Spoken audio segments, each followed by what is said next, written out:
How's it going, guys? Coach Paul here, back with another Chalk Talk.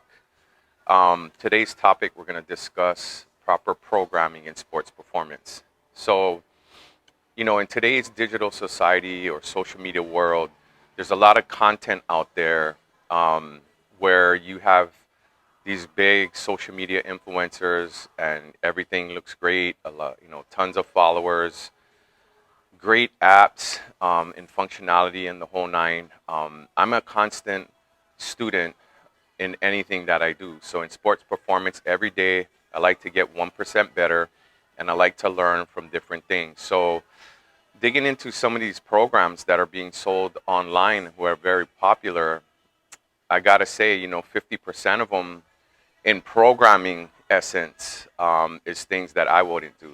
A lot of it deals more on the, I guess, get in shape, more bodybuilder type of things. There's not many sports performance like we do online, but there are some great ones.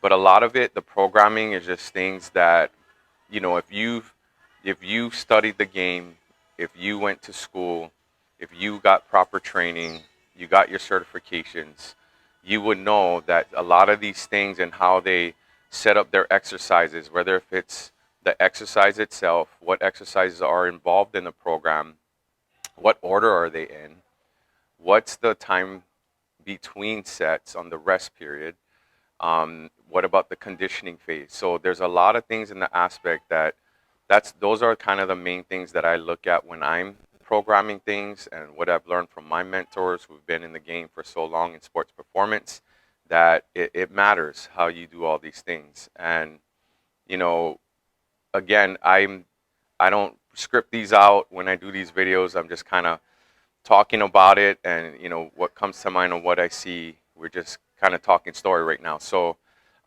yeah, so in the programming, I mean, if you look at it, I've even had trainers here that we worked with here in Phase One Hawaii, where I've seen programming that needs a lot of fixing. Um, Again, I see it all online. A lot of the online programs that I see, and you can't judge things. This is what I always tell, um, whether if it's a parent or an athlete, just because things seem repetitive at times, there's a motive for that. There's a reason why things have to be the way it is, especially when we're dealing with the younger youth kids, say the age of 7, 8 to 11.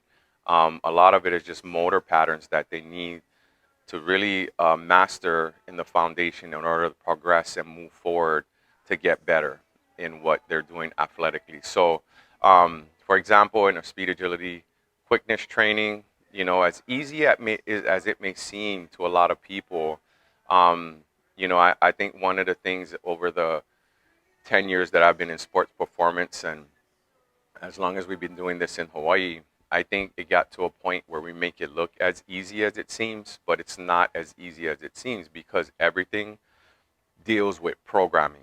It's not just something put together on YouTube videos or something we see on a popular social media page where you have some ladders, some cones or hurdles or things of that nature, um, and you're just like, I'm gonna do that with my athletes, I'm gonna do that with my players. But here's what we have to understand in programming.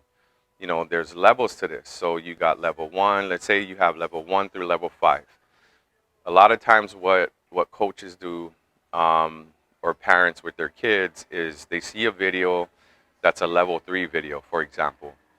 What happened? You skipped over 1 and 2, and there's no progression to 4 and 5. So it's more like, I just like that drill, I'm gonna teach that to my kids, and we're good. And then everybody's happy. Well, that's a cool drill. Parents are happy because they see you doing something. But at the end of the day, the whole key is progress and translating to the field and making our athletes better. And that all boils back down to proper programming. So again, we even have many a times throughout the years where parents would seem like, because they're watching from outside looking in, they can't hear all the coaching and everything that's going on, in the actual training. So things might look repetitive, especially for the younger guys. But that's not by accident. It's not because we're not progressing. It's not because we have no idea what we're doing. It's actually because all the opposite reasons. It's because the programming is set to where the athletes have to master a level in order to move to the next level. If not, we're skipping over and they're just going to miss it. They're going to get set up for injury. They're going to get set up for not being the most athletic athlete that they can be. So we take our time in the levels. Just like, if you look at martial arts and you look at karate or something like that, like they move up in belts. They rank from white belt to this belt to this belt to this belt. And it's because they make sure in the discipline of martial arts, they're learning the proper foundations before they move to the next level. We do it no different here at Phase 1 Hawaii, no matter if it's in your speed agility, your strength conditioning, your conditioning itself, even in your skills training. So again, it's proper programming. I don't care what training it is that you do, whether if you're coming in again for speed, agility, quickness, there's levels to it, and we make sure you go from level 1 to level 5, mastering each level, and then we progress to the next phase. So that's a whole nother key word is phases of the training.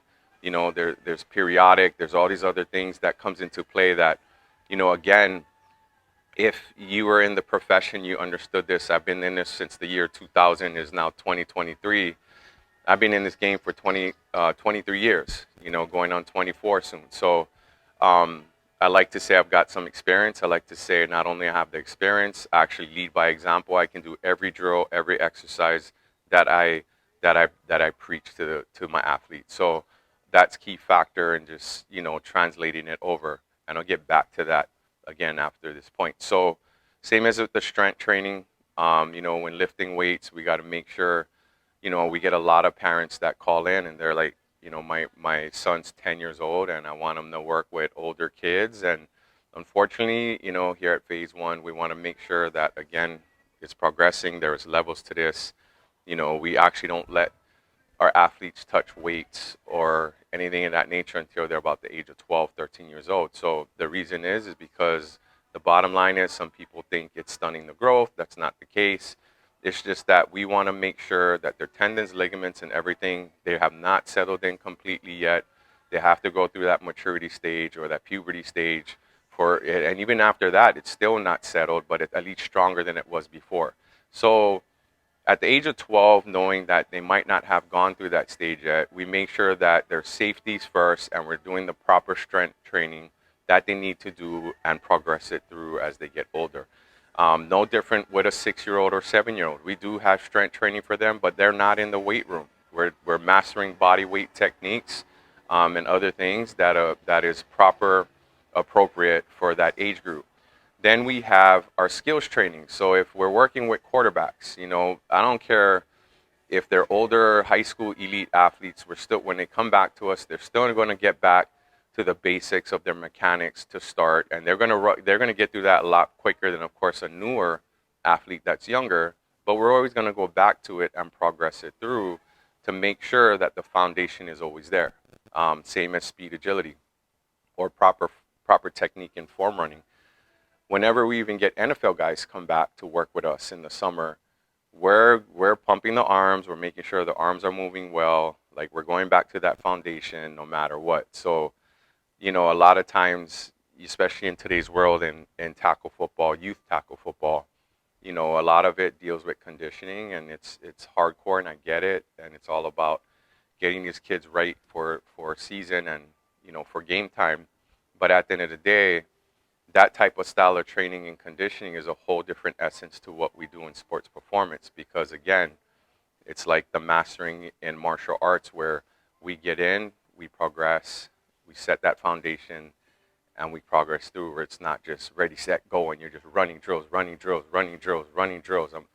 the biggest mistake I see trainers do that I've witnessed is not only the programming isn't set right to make their athletes win at the best level, but also the mentality, in my opinion, as a trainer in sports performance. Especially, you got to figure we work with high-profile athletes who make a living, in their sport. So we treat all our athletes the same, no matter what level of play they are. So preventing injury is the first and foremost in what we do, because that's their money, in their profession. So we got to protect that. So the mentality for trainers that make where they make a mistake in this industry, sports performance, is the I'm gonna kill you today industry. I'm gonna make you throw up. I'm gonna make you pass out.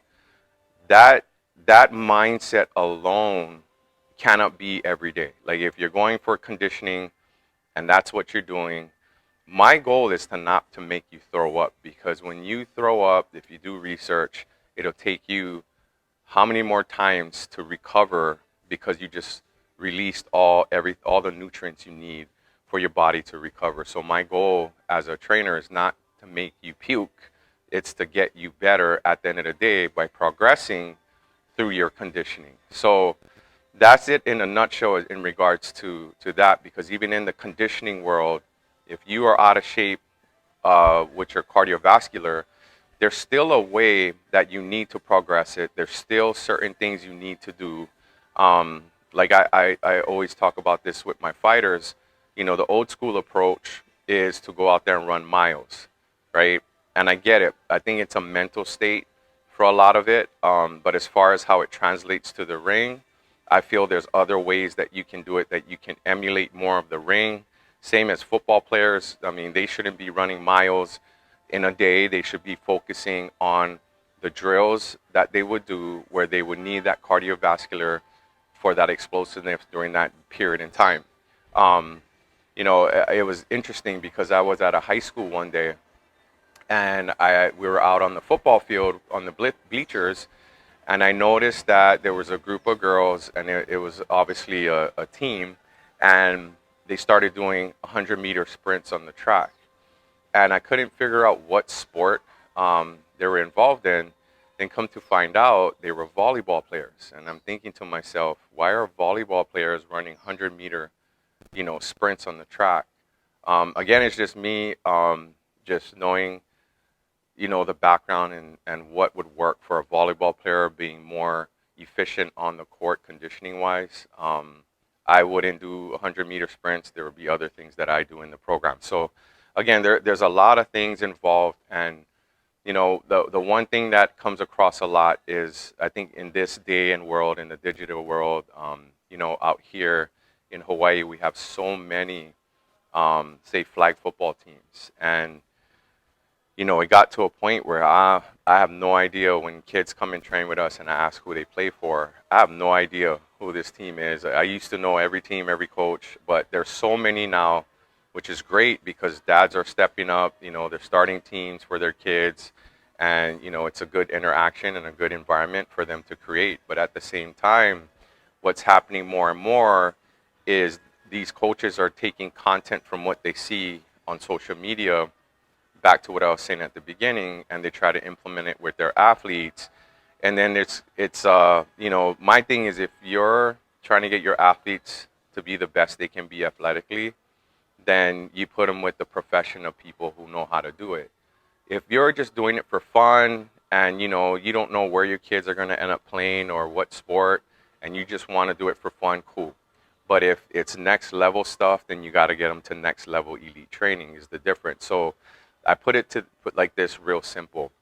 If you've seen the movie 300, you would see that Leonidas, the Sparta group of 300, they meet up with the Arcadians because the Arcadians heard that the Spartans were going to go fight the bigger battle, and they have this conversation and dialogue about profession. And basically what Leonidas said was, he's pointing out to all the different soldiers or guys that he has on his side, and he's calling them out on their careers. And I'll play a clip on that so you can see what I'm talking about. Naxos, what a pleasant surprise. This morning's full of surprises, Leonidas. We've been tricked. Not more than a few hundred. This is a surprise. Silence! This isn't an army. We heard Sparta was on the warpath. And we were eager to join forces. If it is blood you seek, you're welcome to join us. But you bring only this handful of soldiers against Xerxes? I see I was wrong to expect Sparta's commitment to at least match our own. Doesn't it? You, there. What is your profession? I'm a potter, sir. And you, Arcadian. What is your profession? Sculptor, sir. You? Blacksmith.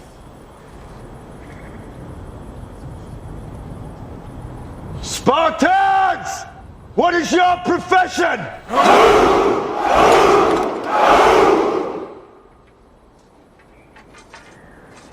You see, old friend, I brought more soldiers than you did. So that's kind of what I'm alluding to. You know, I've heard multiple coaches say this either to me personally or either to somebody else, and came back and said, you know, kind of the same thing, where coaches will literally say, I can do what you do. And I am quick to get in that and say, no, you can't do what I do. You know, and the reason is because exactly what that video clip just showed. Let's say if you're a safety guy for big construction companies and you went to school, you got your certifications, you got your degrees, you got all that good stuff. Or, you know, you go into a doctor's office or a dentist's office, the first thing you see on that wall is that degree or that certificate that solidifies them to be a dentist or a doctor. So, you know, I'm not going to go in there and tell the doctor or try to be a doctor to my kids or myself because I didn't go to school, I didn't study it. I can look up a lot of content on social media and find ways of remedies or this and that and try to figure it out. But at the end of the day, I'm not that. I'm not a professional. That's not what I studied. So I would never get in the way of that to say I can do what you do. So I think that sometimes we make things look so easy in what we do that people tend to think that it's really that easy, as I said earlier. So proper programming, gang, is key to sports performance or any type of workouts, whether if it's speed, agility, quickness, whether if it's conditioning, whether if it's strength training, whether if it's a skill set, meaning if you want to be a quarterback and be a more efficient in throwing, if you want to be a better wide receiver in catching and running routes, if you want to be a better defensive line, O-line, whatever the case is, there's levels and progressions to things in the proper programming where we're just not showing up and putting things together. You got to figure here at Phase One Sports, our off season starts in 2 weeks, November 6th, and it'll run all the way through July. That's almost 8 months of programming that we have to make sure is progressing throughout time and it's just not made up. So if you have any questions, gang, get with us. Coach Paul again. Check us out at www.p1hawaii.com. Contact us at 808-404-1007. Come and check out our facility, get a free consultation, get a tour of our facility, and then we'll go from there and we'll see if we're a perfect fit. Follow us on YouTube, like and subscribe. Guys, have a blessed day.